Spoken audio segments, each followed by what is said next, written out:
Hello everyone, welcome to my YouTube channel English with Preeti. तो चलिए, आज की स्टोरी बहुत ही अच्छी होने वाली है, तो लास्ट तक जरूर देखिए स्टोरी को और इससे बहुत कुछ फायदा होने वाला है आपको। जैसे स्टोरी को कैसे पढ़ते हैं, क्या प्रोनाउंसिएशन है, क्या वर्ड्स का मीनिंग है। बहुत सारे वर्ड्स को मैंने अंडरलाइन भी किया है, तो वर्ड्स पर पूरा ध्यान दें कि उसका मीनिंग क्या है। तो चलिए, आज की स्टोरी का टाइटल देखते हैं। अगर आप इस चैनल पे न्यू हैं तो लाइक एंड सब्सक्राइब करना बिल्कुल ना भूलें, ताकि मैं इसी तरह अच्छी अच्छी स्टोरी आपके सामने लाते रहूं। तो चलिए, आज की स्टोरी का टाइटल देखते हैं, the three fishes. The three fishes मतलब तीन मछलियां। लॉन्ग लॉन्ग एगो, बहुत समय पहले, there lived three fishes in a pond. एक तालाब में तीन मछलियां रहती थी। दे वर ऑल फ्रेंडली, वे सभी मिलनसार थी। And lived happily in the pond, और तालाब में खुशी खुशी रहती थी। Each species was different from the other's character. हर मछली एक दूसरे से अलग थी। The first was named Goldie. पहली का नाम गोल्डी था। The second was named Whitey. दूसरी का नाम वाइटी था। And the third was named Brownie. और तीसरी का नाम ब्राउनी था। Goldy was very intelligent and shrewd. मतलब गोल्डी बहुत बुद्धिमान और चतुर थी। स्वर्ण का मतलब होता है चतुर। वाइटी वॉज स्ट्रॉन्ग माइंडेड, और वाइटी जो थी दृढ़ निश्चयी थी। And had believe in destiny, और उसे भाग्य पर बहुत भरोसा था। डेस्टिनी का मतलब होता है भाग्य। Brownie was slow and lethargic. Brownie जो थी वो क्या थी? स्लो मीन्स धीमी और सुस्त। Once Goldie heard two fishermen talking among themselves. एक बार गोल्डी ने दो मछुआरों को, यहाँ फिशरमैन का मतलब होता है मछुआरा, दो मछुआरों को आपस में बात करते सुना।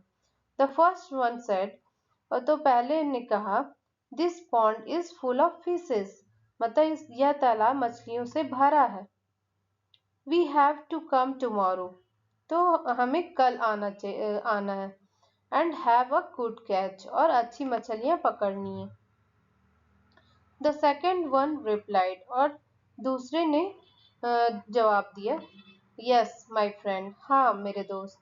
Today we have had enough fish, आज मतलब हमने बहुत मछलियां पकड़ ली है। Definitely we shall come tomorrow, निश्चित रूप से हम कल आएंगे।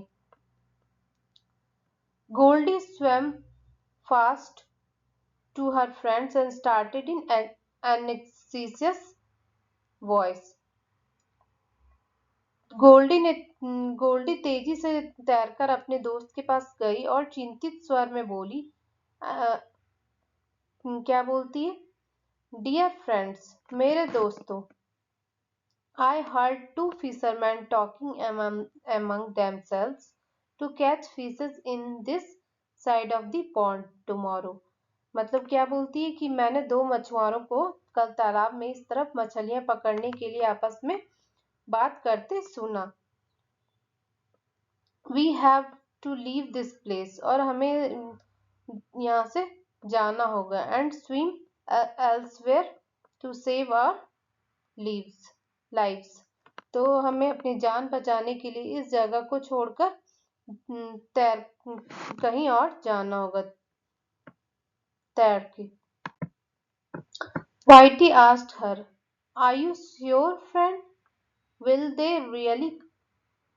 तो वाइटी ने पूछा कि क्या तुम्हें यकीन है दोस्त, क्या वे वाकई तालाब में आएंगे?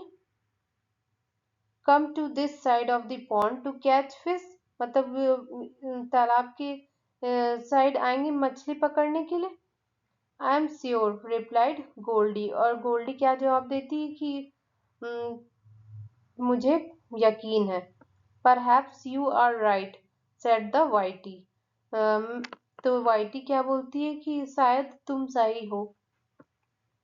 Late us move immediately to some other pond, क्या बोलती है, चलो तुरंत दूसरे तालाब में, लेक और रिवर, नदी या झील पर चलते हैं। Brownie was watching this conversation calmly, और जो ब्राउनी है वो शांत से देख रही थी, इस बातचीत को सुन रही थी।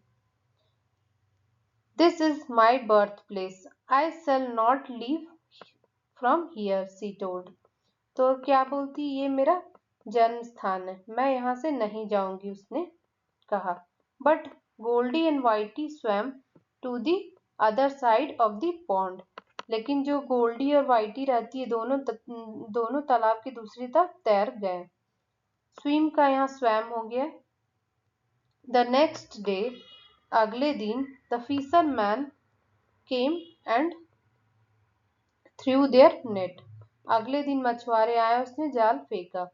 A lot of fishes were cout, और बहुत सारे फिश मछलियां पकड़ी गई, इंक्लूडिंग ब्राउनी, और उसमें कौन थी, ब्राउनी भी शामिल थी। They left the place with tray of fish, तो वो लोग वहां से बहुत सारे मछलियां को पकड़ के ट्रे लेकर वहां से चले गए। गोल्डी एंड वाइटी सॉ, और गोल्डी और वाइटी ये सब देखी। विथ सैड हार्ट, मतलब दुखी मन से। Their friend being carried away, और उसके दोस्त भी उसके साथ चले गए। Had Brownie listen to their friends, कि अगर ब्राउनी अपने दोस्त की बात को सुनी होती, सी टू वुड हैव स्केप्ड, तो वह भी बच सकती थी। स्केप्ड मतलब बचना, तो वह भी बच सकती थी। तो मोरल देखते, decisions delayed are decisions failed, तो देरी से लिए गए निर्णय असफल निर्णय होते हैं। तो कोई भी डिसीजन है जो उसको समय पे लेना पड़ता है।